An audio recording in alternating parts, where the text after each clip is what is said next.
classic Adam Sandler movies are better. They were before this voice got annoying. New Adam Sandler movies are better. They're all on Netflix and you can watch them for free. Oh, really, fool? Really? Stop looking at me, Billy Madison. Welcome to Popcorn Talk, featuring movie discussion, news, and interviews. Popcorn Talk.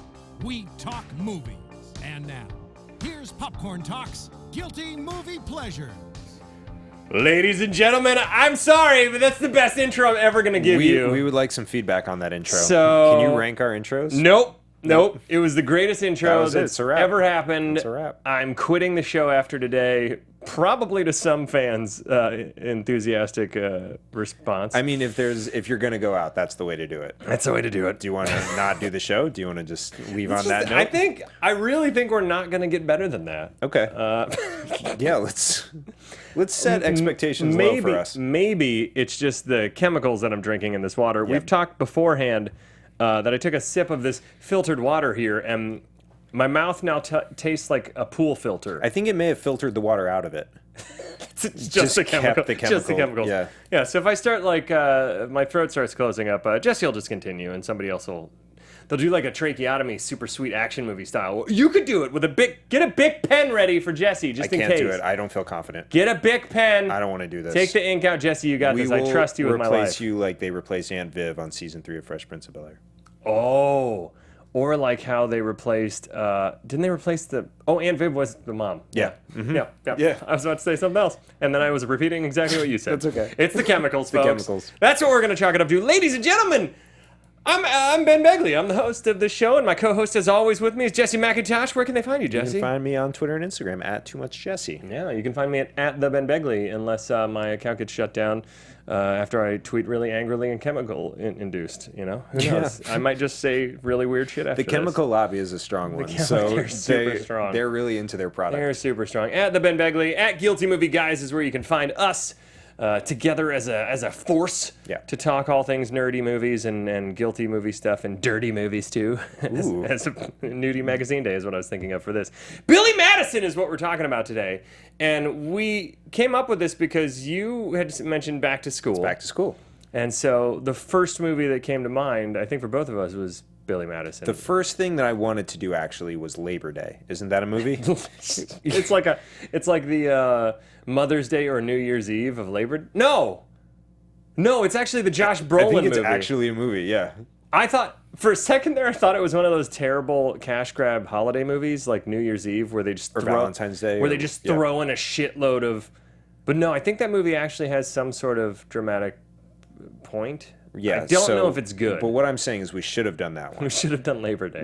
No. Back to school time. So we were thinking school-related films, and Billy Madison's perfect. I can't believe we've never done this on this show. It's absurd. Well, we can no longer say that. We can no longer say because now we're doing it. We need to do it now.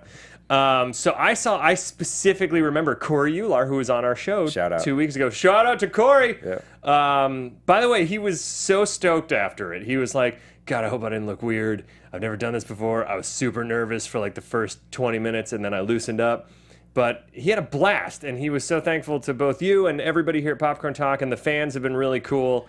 Because Corey's not an actor. He's not a comedian. He's not really an in-front-of-camera kind of guy, and that takes balls. Like, this kind of stuff, I mean, I know we make it look really easy, guys. Super easy. But to people who don't do this on a regular basis, it can be like, it can be kind of a brain fryer. Yeah, you know how most podcasts suck, but ours is great? It's because... That's what it sounds like I'm saying. No. Like, we make this look good. You know how we, fuck with other podcasts?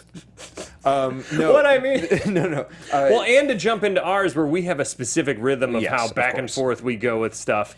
I think he did well. I take full credit for the advice I gave him right before we went live. Do you remember what I told him? When he said, I'm afraid I'm not going to be interesting? Yeah. I said... Then be interesting. I feel like that put him at ease. I think you did. This is our first time meeting.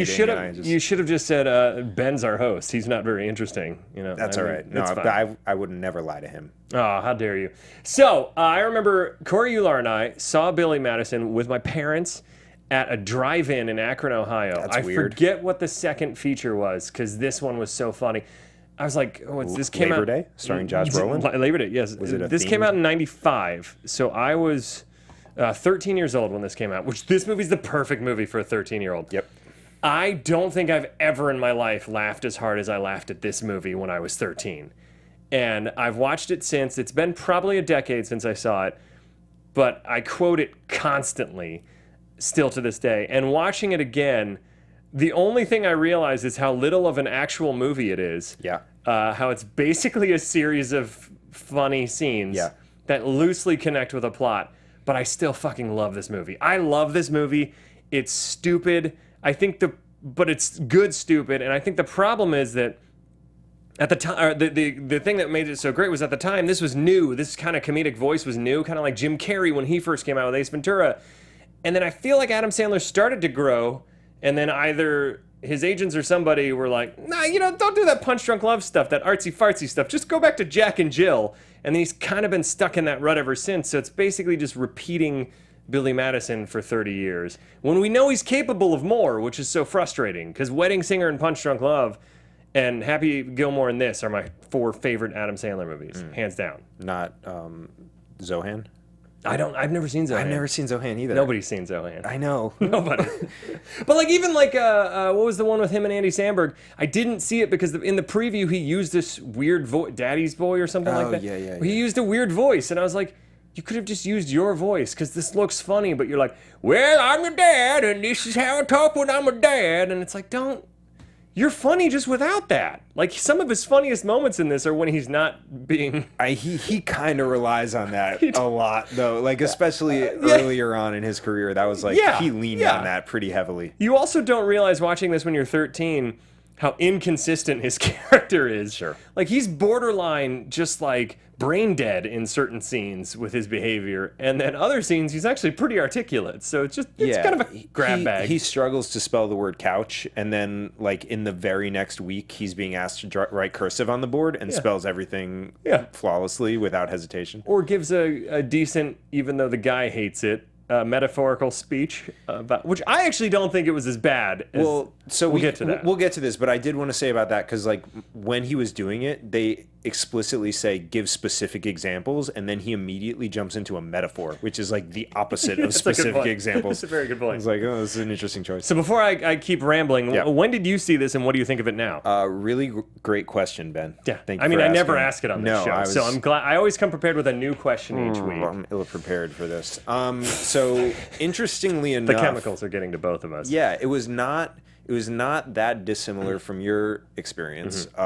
I took, not just me, but 100 of my classmates took an 8th grade field trip down to Florida from D.C. to go to Disney and go to NASA. I thought you were going to say a field trip to see this movie. Yes. Oh, no.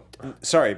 No, but we did take a field trip in 6th grade to see Jumanji, so you're not that far off. That's pretty great. That's pretty great. But no, we took a field trip down to Florida, and we took a bus there. So it was an 18-hour bus trip. That's my nightmare as a kid. Yeah, it was terrible. It was because you and I both have very hummingbird-sized bladders. Yeah. We're like, I don't know if this is, we've talked about this before, but like growing up and going to like a ballet school field trip or something where there's no intermission or whatever and being stuck in the middle was like my nightmare. Yeah. Where I'm like, I have 3 hours where I can't pee. 5 minutes into it, I feel like I'm going to pee. Like, that happens to me nowadays with movies. Look, I could go 7 hours during the day, but I sit down in a movie and it's like, oh, fuck, I have to pee. I have to pee right now. I constantly think about this because I have 2 dogs, and I'm always like, how do the dogs do it not knowing when they're going to be able to pee? Like, the only way I can regulate myself is I know, like, in 45 minutes, I will be able to pee. But the dogs just, like, exist, and they're like, I don't know when my next pee break's going to be. Like, how do they do that? I would pee in the house, like, every 45 minutes if I was a dog. Whenever I'm on set and they're like, anybody have to take a potty break? I don't care if I have to go or not. I'm like, makes no difference. Yep, because I don't know when the next one's going to be, and I don't want to be like, no, I'm good, and then an hour later be like, oh, fuck. Yeah, you never want to deny yourself the bathroom break and then come back later and be like, hey, do you mind if I take a bathroom break? We already gave you one. We gave you one, man. Too bad. Like, well, I don't want to pee in the wardrobe. All right. Now that we've gotten our bladder issues out in the open. So we took a bus ride down to Florida. The other thing about bus rides, like, I can't sleep in transportation. I'm terrible I need to be in bed. So we're the same person. Yeah, it's possible, except you have a hat on right now. Yeah. That's the only difference. Yeah. It's a filthy hat, too. I hope this isn't super HD. Well, like, you're all chemicaled out, then it's... Anyway. Sometime we'll talk about the movie, I promise. Oh, man, it's not important. So we were on the bus, and my friend Ben Wu, shout out Ben Wu. Ben Wu. He had the movie with him, and there were monitors in the bus, and he was like, "Hey, can we throw this on?" And he somehow convinced whatever chaperone was on our bus that it was appropriate. How old were you? It was 8th grade. Okay. So it was again in that sweet spot, but maybe not something that an adult would be like, yes, I would like to show this to a bus full of children. Of children who, without parental consent, when it's PG-13, and there are some questionable things in here for kids. So we watched it. It was the best part of our bus ride down. I had to pretend for a while after I saw the movie that I understood the 69 joke, which I didn't. Did everybody laugh? Everybody laughed, and so I laughed. And I'm sure everybody laughed, but no one understood I have no idea. I don't think anyone... Because I didn't want to have to prove it, so I never, said anything to anyone. That's how everybody was, because in 90s 8th grade, no one knew what 69 meant. Yeah, but so people would just, from that point on, anytime someone said 69, everyone would be like, hey, and I'd be like, hey, yeah, fucking 69. And I, for a while, didn't know, all right. Until last year. Yeah. So yeah, that was my experience with Billy Madison, and I watched it probably around the same time a couple times again. So I've seen it several times, but I haven't seen it since then. I haven't seen it. What did you think of it as an adult? It was about what I expected. Yeah. Adam Sandler, I was a huge fan of Adam Sandler when I was younger. I actually have a funny Adam Sandler story that we can get into maybe a little bit later. But it's... We can get into it now. We can get into it right now? Do it. I don't want to, step on the plot. Okay. Who cares? This is real quick. We'll do the plot in under 30 seconds. When I was in 6th grade, a friend of mine bought the new Adam Sandler comedy tape. Which one? Was it They're All Gonna Laugh at You? Or the one with the clown on the cover? I don't remember because he gave me a bootleg copy of it, so I never had the actual. I have a cover story of as it. well. You just reminded me. Nice. It's just going to be Adam Sandler stories the entire podcast. We're not even going to talk podcast. about the movie. So he gave me a bootleg copy of he made a copy of the tape and he gave it to me, and I brought it home. It was my first exposure to Adam Sandler. And he was like, "Don't let your parents hear this." And I was like, "No problem." Yep. So I went down into my bedroom, which was in the basement. And I put the tape in, and my older sister came in, and I was like, I'm about to listen to this Adam Sandler tape. And she was like, cool, let me get our younger sister, Emma, who was 4 at the time, 4 or 5. And I was like, absolutely not. She cannot be in here. This is top secret. I'm on a mission right now to finish this tape. It's going to be hilarious, but she can't be in here. And my older sister was like, Emma, promise that you won't tell your mother and father that you were in this room. And Emma was like, yeah, I promise. And I was like, okay. This is going to end disastrously. The next day, my dad comes down to my room, and he's like, give me the tape. And I was like, what are you talking about? He's like, give me the tape. And I was like, the Adam Sandler tape. Last night, I was putting Emma to bed, and she looked right at me, and she said, what is so funny about hairy balls? And I was like, fair enough. Fair enough, here's the tape. I got in similar trouble, but when I had a bootleg of it on the backside of... When I was a kid, my mom and dad didn't let me have songs of swearing in it. So Sure. I think I may have said this on the show before. So the Guns N' Roses album, I had a double cassette deck, and I would have to listen and pause it, recording every time it said the F word. So it'd be like, motherfucker, I'd have to pause it and then re-record it. And finally, I would self-edit tapes for myself. Wow. So that I could play them in the house and not get in trouble. As if my parents were... The thing is, I think I was just paranoid, because I don't think my parents were actually, sitting there listening to the lyrics. But the problem is, so I had self-edited one of my Guns N' Roses tapes, but forgot that I had an unedited Adam Sandler on the other side. So I was playing it in the car one time, and I had left it in there. And my mom went and drove the car. I wasn't driving. They were driving me around, and I was listening to my self-edited Guns N' Roses, making sure they weren't mad. And my mom went driving around, and she heard Toll Booth Willie, and she was furious with me. She was like, what is this? What is this garbage? What are you listening to, this filth? And I got grounded, and they threw it out, and I got in so much trouble. Damn. And I was more pissed that my hard work for my self-edited Guns N' Roses got thrown out. Sure. I was like, I could just record over the other side. Don't throw out my... damn it. Oh, man. Toll Booth Willie is really vulgar, though. A lot of Adam Sandler is so really vulgar. They're all going to laugh at you. All right, well, in that case, I think we should get into the plot in under 3 minutes now that we've aired all of our Adam Sandler history, Might as well. our getting in trouble because of Adam Sandler. Really, it's all his fault, everything. I blame him for a lot of my problems. You ready? Please, can we, for the love of God... All right, so we start off with Adam Sandler, Norm Macdonald, and other dude by the pool. They're all partying. They party too hard. They're like, what's today? October Nudie Magazine Day. He chases a penguin around. He shows up at his dad's board meeting, and he's super hungover / maybe just brain dead. And he embarrasses himself, says gibberish. The dad then is like, hey, I'm giving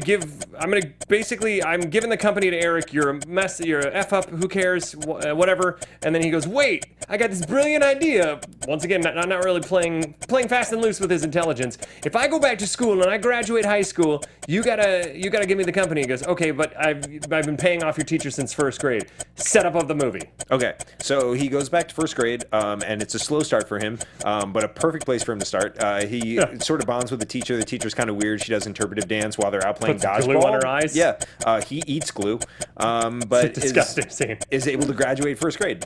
Goes on to second grade. There's a spelling bee. That's what passes him on to the third grade. He has fallen in love with a teacher, Veronica Vaughn, who is apparently the third grade teacher, and she is not into him at all. Until the field trip, where they go on a field trip, and Ernie, who now has become one of his buddies, pees his pants, and he goes, oh, I got you, and he splashes water on his crotch. No one seems to notice. He comes back, and they're like, oh, Billy peed his pants, and they're like, peeing your pants is the coolest. And I mean, I know third graders are gullible, but like, who would believe this?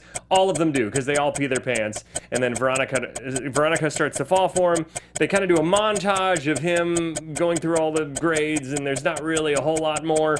And he keeps having a party after every grade, and Eric then calls up the principal and says, I know you were the disgusting revolting blob, an ex-wrestler, and you killed a guy by sitting on him on accident, so I'm going to blackmail you. So then he says, Billy paid me off to pass him, and there's a conflict there with his dad. His dad says the company's going to Eric. Yep, and so, but before that, he had gone to high school and realized that there are bullies in high school, and he's not having a good time, and maybe he should call up the people he bullied and apologize. So he calls up Steve Buscemi, and he tells him, I'm sorry, and Steve Buscemi's like, yeah, no problem, and then he crosses him off his to kill list. And then puts lipstick on. Yeah, and then so he decides that he's going to fight back, and so he says, let's do one last academic decathlon to prove who is the better student. And then from all we can tell from the decathlon, I kept count, and he was losing. So maybe they showed the things that he won off camera. But there's a track and field where then Bradley Whitford's balls hang out and people are grossed out. There's a chemistry thing where he brings up a boot. There's home ec, and they make a pie. And Bradley Whitford catches on fire. But then the last thing, Bradley Whitford loses his mind, and he brings out a gun, and then Steve Buscemi saves his life, and the principal saves his life. Ass. Yep. And the principal tackles him. And then he is giving a speech and reveals that he's not going to take over the company. He's going to give it to the guy and he's going to be a teacher, which is every parent's nightmare to have Billy Madison as your teacher. He kisses the girl. The end. Look at that. I think we actually just covered the entire plot. In like full detail. Yeah. I think we did the show in 3 minutes. Yeah, I think we're good. That's it? I think we're good. Cool. No. All right, we have a bunch of sound clips. I have 15 sound clips today, so let's get started. First off, I would love to play a drinking game for how many times he sings about something. Yeah. I can count of 3 off the top of my head, but I'm sure there's more. There's the beginning. Suntan lotion is good for me. You'll protect me. Tee-hee-hee. And then there's the clip we have about the shampoo is better and all that. Well, that's not really a song. That's more of a debate about products. Maybe it should be a song or debate about the logistics and legitimacy of products. Sure. And then he sings about going back to school, which we have a clip from. Basically, just let's play a drinking game anytime he uses a weird voice, and you'll be blackout drunk within 7 minutes. Almost feel like his character was playing a drinking game. Yeah. So the first sound clip we have is when he realizes what day it is with Norm Macdonald. Can we play clip number 1? What's today? October? It's Nudie Magazine Day! I love the connection of the connecting of the dots there. What's the day? Clearly, it's not October. It's not. It's very. I know this I think takes place in L.A.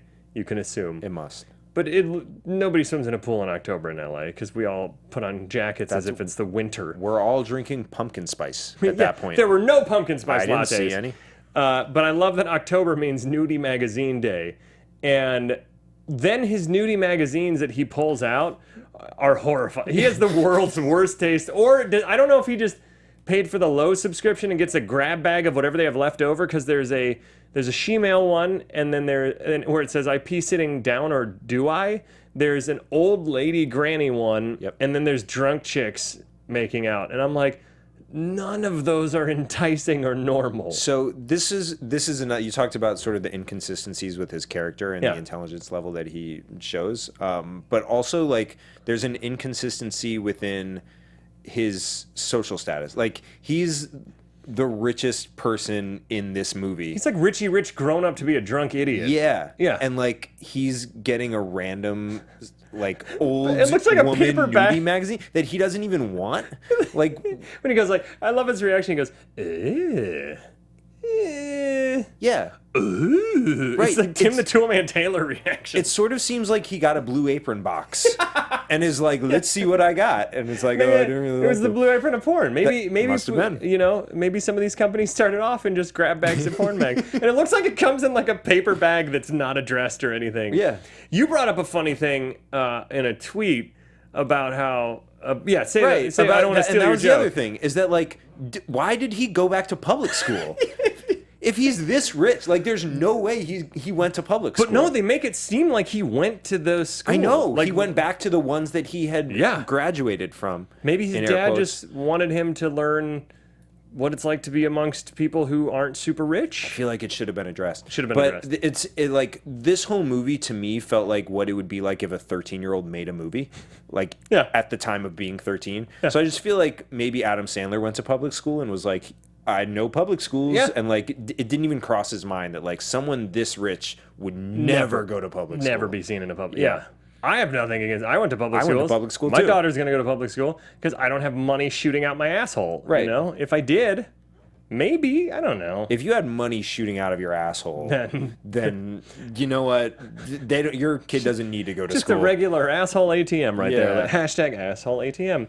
Then he sees the penguin, which becomes apparently is a recurring vision and then becomes one later, which I believe, did I get, clip number 2. Can we play that? It's too damn hot for a penguin to be just walking around here. And, I actually, I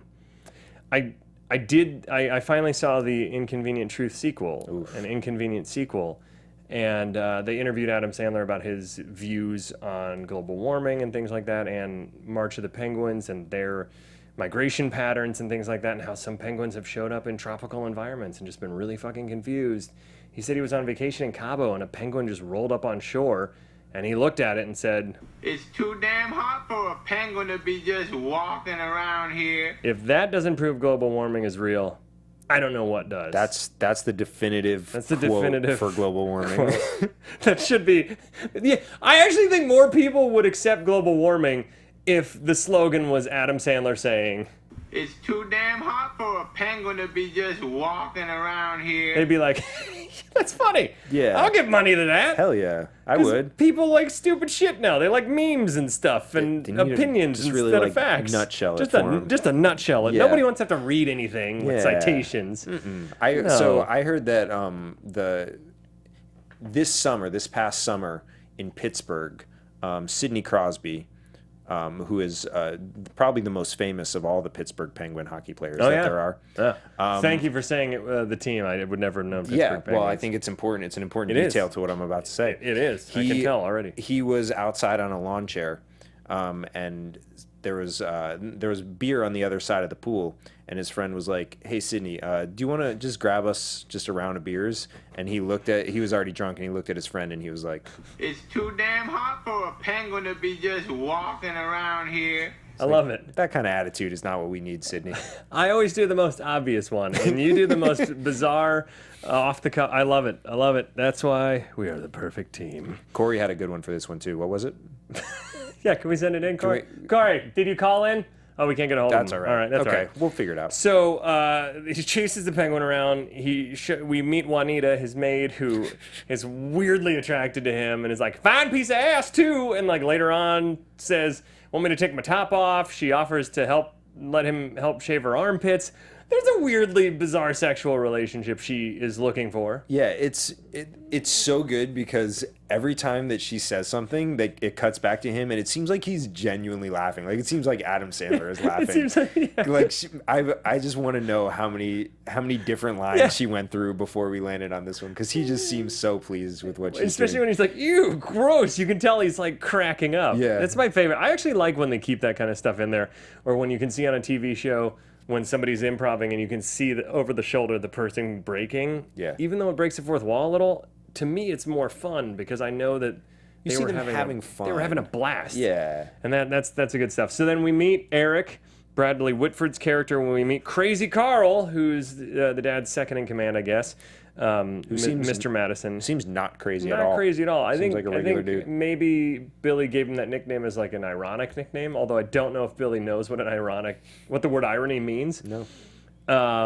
And Eric is very upset because he's hangry. So can we play clip number 3? Where the hell is he? I'm starving.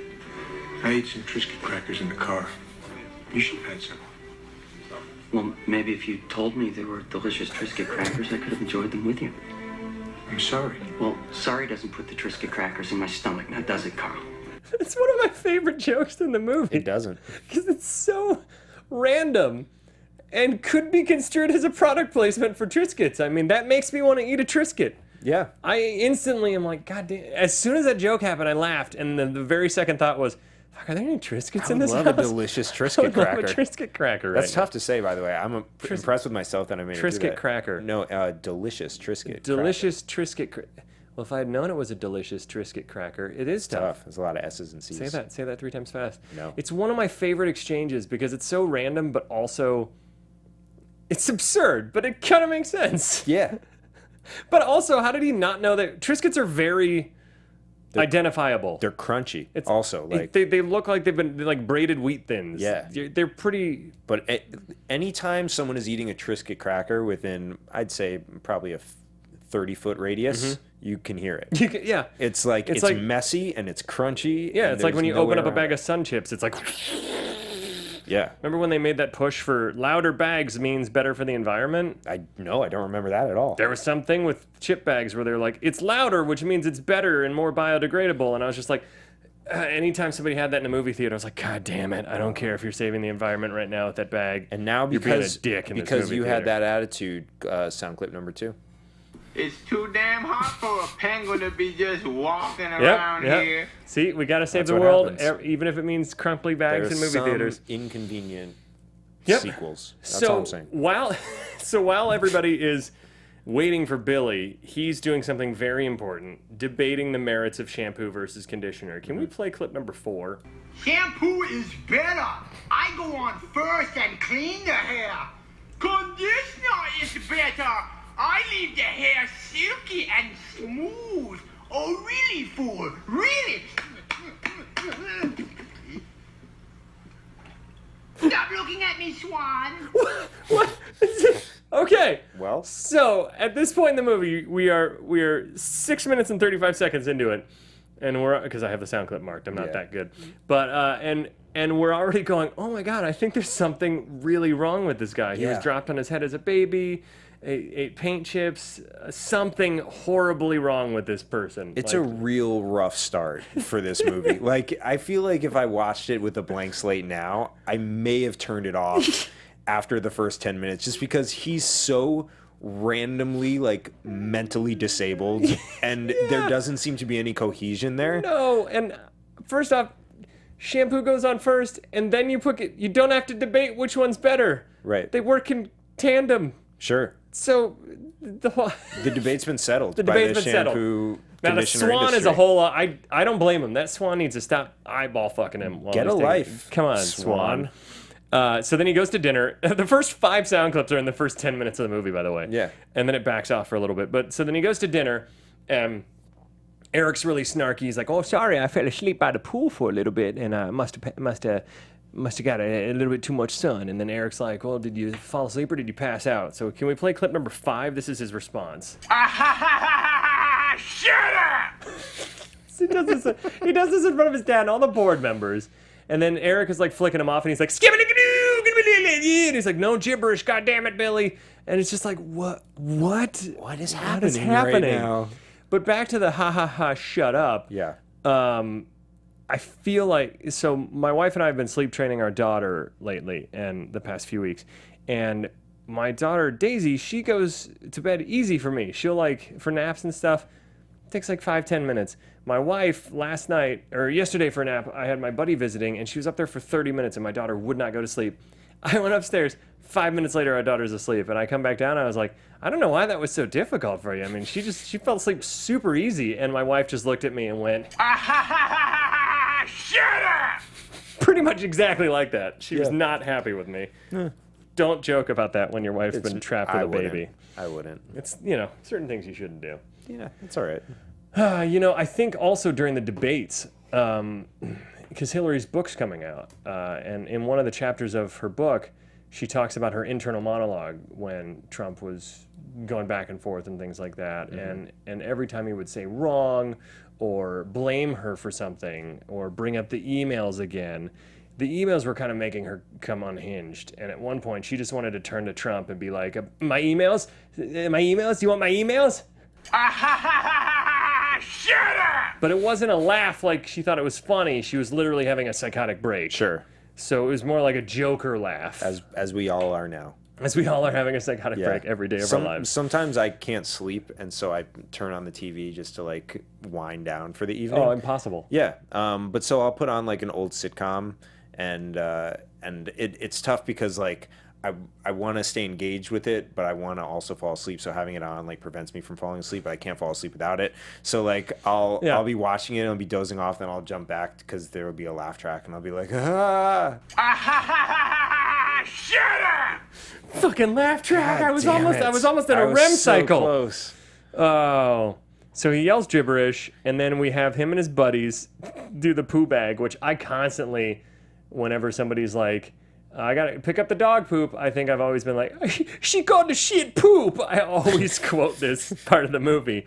Because they put the poo bag on the front porch, light it on fire, and then I love that his wife is yelling, don't put it out with your feet again. Don't tell me what to do, woman. And he steps on it and he steps in shit. I've always wanted to do this prank. And in fact, when I was filming in like South Florida near where Mar-a-Lago is, and the Uber driver was like, oh, there's Mar-a-Lago over there. And I was like, why? He was like, would you want to visit? I was like, the only thing I'd want to do is maybe light a bag of shit on fire and hope Trump comes out and puts it out.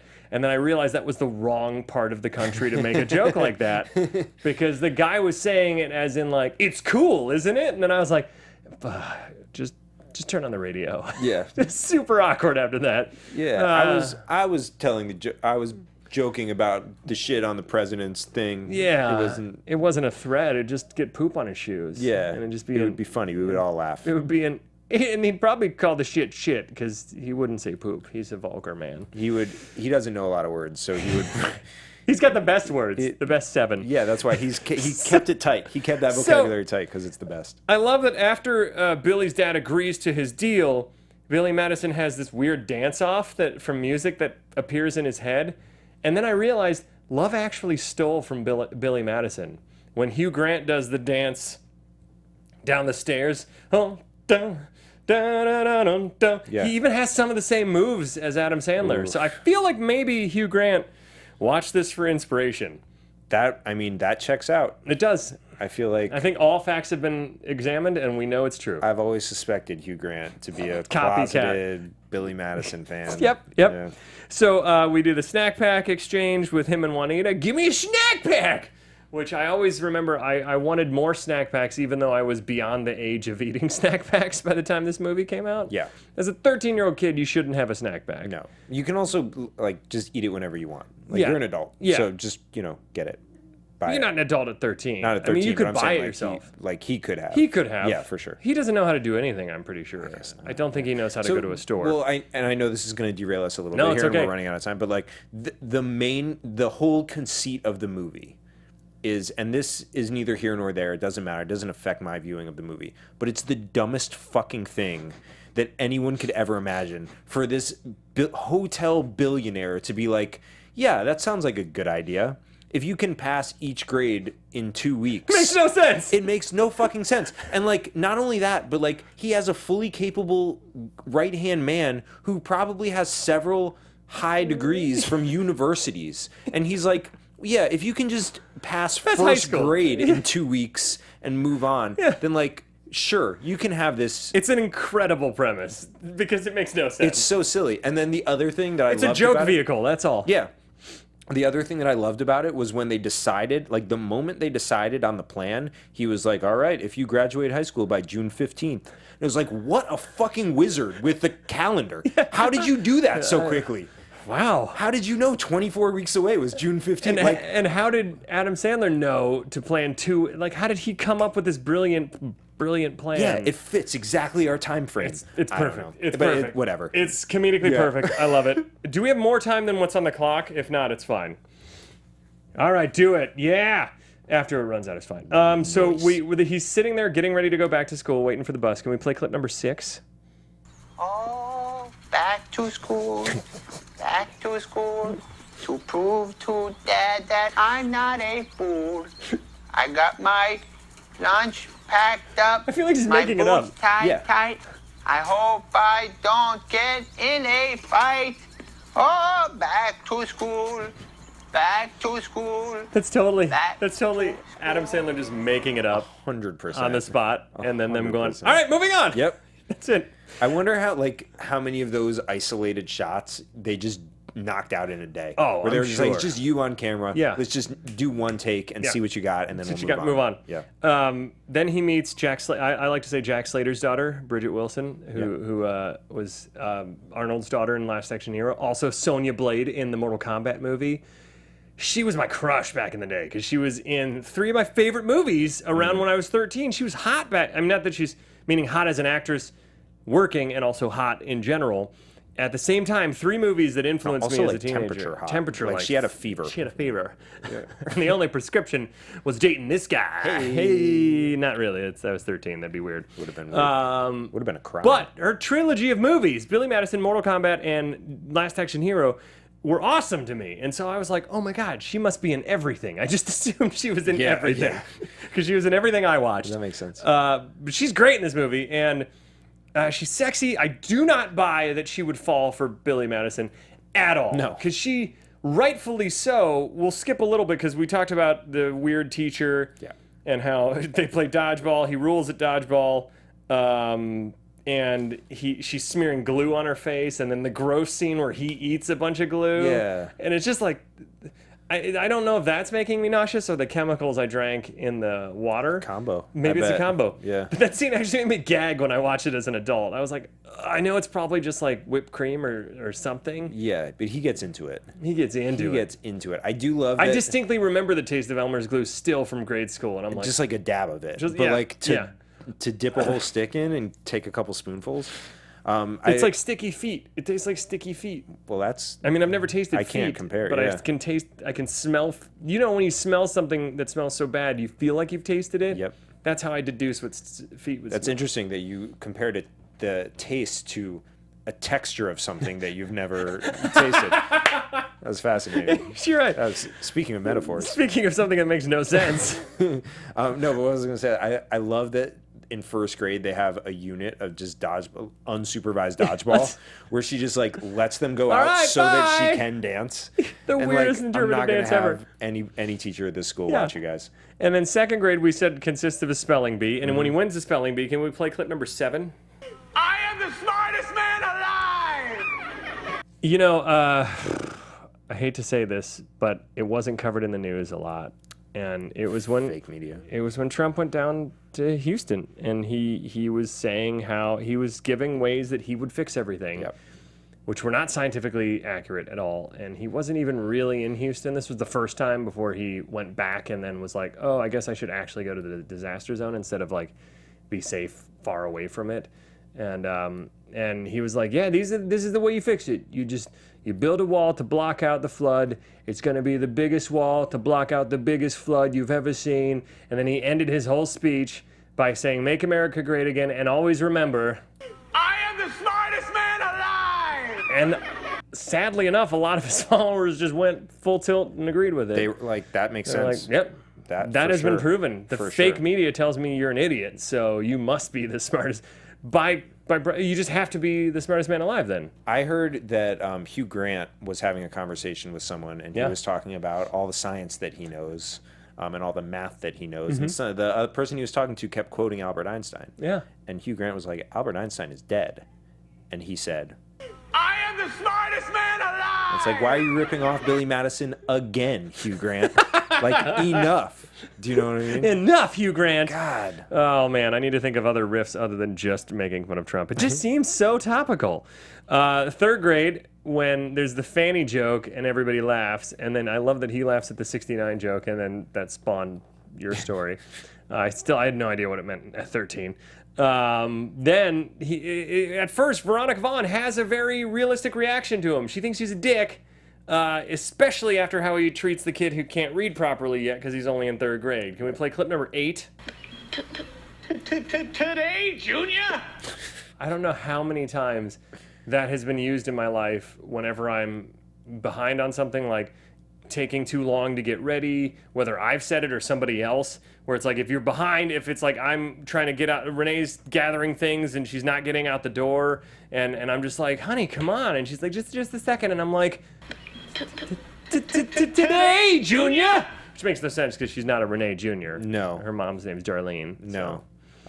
Well, from what I heard, Donald Trump was having a conversation Yes, at least you're taking one. with his son, and his son was like, hey, when are you going to tell everyone that you're the smartest man alive? And Donald Trump looked at his son and he said, Today, Junior? Because he's like, I've been over this 100 times. We already talked about this. If you haven't read, is it Donald Trump Jr. or Eric Trump's? oh, I have. Is it who's It's Jared Kushner. Jared Kushner. Yeah. It's Jared Kushner's fake letter to Harvard to get accepted. Fucking brilliant. If you haven't read, there's a comedic columnist for I think it's the New Yorker. The New Yorker wrote a fake Harvard letter by Jared Kushner, and it made me almost pee myself. It's I was laughing so funny. hard. Do you need more money? Here's more money. As an example of how smart I am, here's money. Because it's not just making fun of the Trump administration at all. It's making fun of our country and how wealth can buy a lot of things it shouldn't be able to. Yeah. And it's brilliant. So it's a great piece of satire. Read that. Anyways, so then after Veronica Vaughn tears him out of the room, pulls him by the ear, is like, I can't wait till you're out of here. You're a big nuisance. This is his response. Clip number 9. Oh, Veronica Vaughn. So hot. Want to touch the hiney. So, again, I don't know how many times that has been used, whether appropriate or not, for me when I see a hot girl or when I've had a crush on a girl, when it's like, oh, I don't want to mention any names because I'm married now, but oh, you can use Corey's name. Natalie Portman, so hot, want to touch the hiney, or it's one of those things that stuck with me as such a funny moment that now if I watched it as an adult for the first time, I'd probably be like, what the fuck? But because I have such a fond memory of it and so much history of quoting it, I love it. I feel like that captures this movie. Yeah. Like entirely. In a just nutshell. watching, if I had watched it for the first time as an adult, I would have been like, what the fuck is this? But like I have so many memories of the and like so much history quoting it back and forth with my friends. Like, it's like most of our childhood classics where like we watch it now and some of them are there's no argument that it's an actual good movie still. Yeah. But this is a guilty pleasure. Sure. But it's a blast and I love it. And let's keep going on because then we go Valentine's Day, where the principal, he's going through his Valentine's and he gets a really nicely decorated one and says, be my Valentine, Billy, principal, whatever. And it says, P.S. I'm horny, which is super weird. A super weird moment. Also fun that he chose a different color marker to write I'm horny in. He's so good. He's like creatively expressing himself. And then he has his buddy Ernie call up Veronica and ask him if she likes him or if she'd ever date anybody in class. And it goes disastrously wrong, which I don't know if you ever did that as a kid, but I did that a few times where it was like, hey, can you ask her if she likes me? And I'll never forget the one time my friend, I may have said this on the show, my friend came back and was like, dude, she likes you. And I was like, cool, we'll ask her if she wants to go out with me. And then he ran back and then came back and went, oh, she thought you meant Ben Sabenfield, not Ben Begley. And I was like, what, you didn't say that? There's 3 fucking Bens in this grade. You gotta specify. Or just like there are a lot of Bens in the world. To which, like, let's not even confine it to this class. To which then I responded like I didn't grab the sound clip like Adam Sandler. I was like, you blew it. Yeah. And I was furious. Because that's what he says to Ernie. Yeah, rightfully so. Anytime they came back and they were like, "Yeah, she's not really that into it," you always blame the message. You're always like, "Well, you fucked it up." You fucked it up. Yeah, it would have been good had I done it. I should have done it, but I didn't. I didn't do it. So then they go on the field trip where we meet Chris Farley for his brief cameo in this. This is the world's angriest, funniest bus driver that I would never trust to drive my kids around. He's the best. But first, before that, can we play clip number 10? This is the peeing your pants is cool moment. If peeing your pants is cool, consider me Miles Davis. Oh, that was the grossest thing I've ever heard in my life. Let's go. Pretty sure he's said and done worse things Way than that. worse things. It's such an amazing... That woman's reaction is amazing. Yeah. That's another one of my favorite joke lines in the entire movie. It's also perfect because, like, Miles Davis, as cool as he was back in her day, not, like, cool. He's not... Right now. Like, the kids wouldn't know who Miles Davis is. He's not who I would think of when I was thinking cool. Yeah. So it's like... But in her day... Her day, yeah. I think Miles Davis is timeless. I mean, you're not wrong. But those kids wouldn't understand. No. They would want you to say, like, Max Headroom or something back then. I'm trying to think of a Good pull. Jonathan Taylor Thomas. There you go, JTT. If peeing your pants is cool, consider me JTT. There we go. That works. Something from Teen Beat back in the day. Yeah. Andrew Keegan. So now we have, I don't even know who Andrew Keegan is. Look it up. So now I'm going to Google it. Nice. On the Google. Can we play, this is one of my favorite sound clips from, I say this for all of them. These are all my favorite. That's why I picked them. But this is the best one from Chris Farley when he's trying to bro it out funny. With Adam Sandler. Clip number 11. That Veronica Vaughn is one piece of ace. I know from experience, dude. You know what I mean? No, you don't. No, you don't. Well, not me personally, but a guy I know. Him and her got it on. Woo-wee! No, they didn't. No, they didn't. But you can imagine what it'd be like if they did, right? Huh?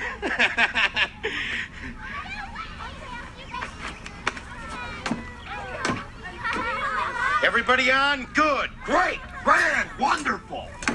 And then I cut it, but he goes, "No yelling on the bus!" It's so good. I feel like everybody who's ever tried to bond with somebody who's more sexually awesome than them, you know, anybody who you feel intimidated by their prowess, I've done that before. I'm like, yeah, man, like, isn't she awesome? Or like, I've tried to, like, I think I had to have told the story on the show or at my bachelor party in New Orleans. Did I tell this one?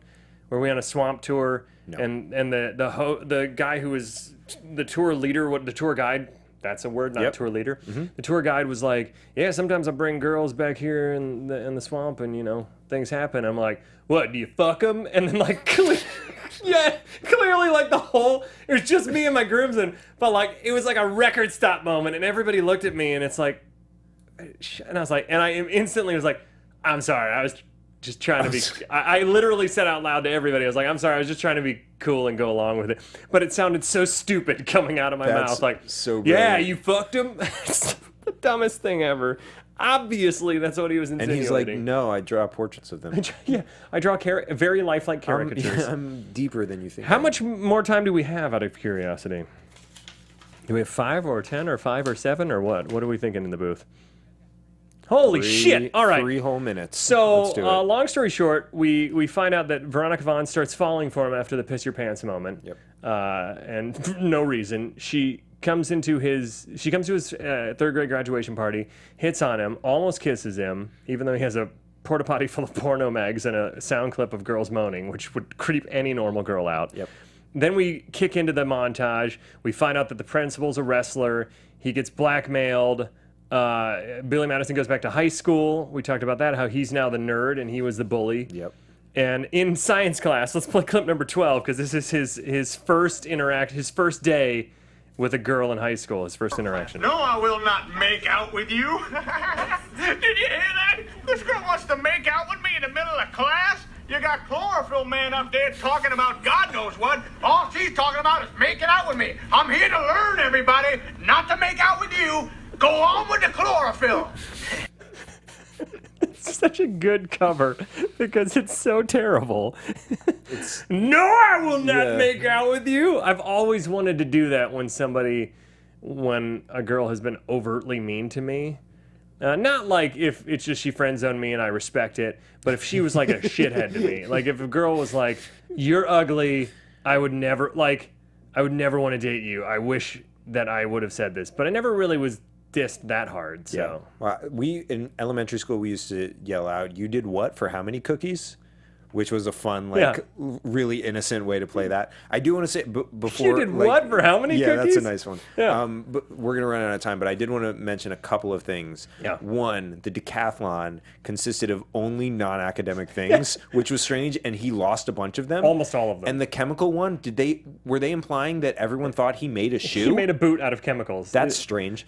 And then my favorite part of the whole movie was Bradley Whitford delivering the "to be or not to be" monologue, where he says "to be" and then references the page to finish out "or not to be." Yeah. It's like every person on earth knows that that line. I specifically wrote down both of them should have failed because the acting was so terrible in that moment.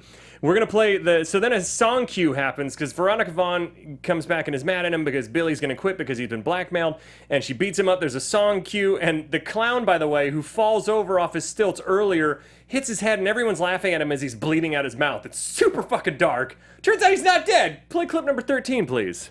Hey, kids, it's me. I bet you thought that I was dead. Rightfully so. But when I fell over, I just broke my leg and got a hemorrhage in my head. Oh, Jesus. Like pretty close to dead. Pretty close to dead. I think, yeah. So we have to speed along. So let's play clip number 14. This is the introduction to the academic decathlon. However, if there is any attempt by either contestant to cheat, especially with my wife, who is a dirty, dirty tramp, I am just gonna snap. Do I make myself clear? So the long and short. So then we have to play the final sound clip. But the long and short of it is Eric loses because somehow Billy's 1 point ahead because he won everything off camera. Makes no sense. And Eric's Achilles heel is business ethics, which is completely implausible. That just because he's a corrupt guy, that he wouldn't know how to bullshit his way around what ethics mean. He has no idea even what the word ethics is. Nope. Maybe like our current administration. Anyways, can we play clip number 15 to take it home because it's my favorite speech ever. Mr. Madison, what you just said is one of the most insanely idiotic things I have ever heard. At no point in your rambling, incoherent response were you even close to anything that could be considered a rational thought. Everyone in this room is now dumber for having listened to it. I award you no points, and may God have mercy on your soul. Just real quick, I think Anderson Cooper said that after one of the debates. Okay, a simple wrong would have done just fine, but... That's all I was going to say. I think that was said after one of the debates. Anyways, that's all we have time for today, folks. Sorry, we got a little bit of a late start because I was drinking chemicals before this, apparently. Until next time, I'm at the Ben Begley. You can find me at the Ben Begley at Guilty Movie Guys to find us. Jesse, where can they find you? Too Much Jesse. There you go. There it is. There we go. At the Prom Losers for sketch. Yes. And my wife and I at Parents vs. Baby is a new comedy brand. We're going to start rolling out some things. So you can follow us on Twitter at Parents vs. Baby. It's going to be ridiculous and truthful. So until next time, ladies and gentlemen, what is your guilty movie pleasure? From producers Maria Menounos, Kevin Undergaro, Phil Svitek, and the entire Popcorn Talk Network, we would like to thank you for tuning in. For questions or comments, be sure to visit popcorntalk.com. I'm Sir Richard Wentworth, and this has been a presentation of the Popcorn Talk Network. The views expressed herein are those of the hosts only and do not necessarily reflect the views of the Popcorn Talk Network or its owners or principals.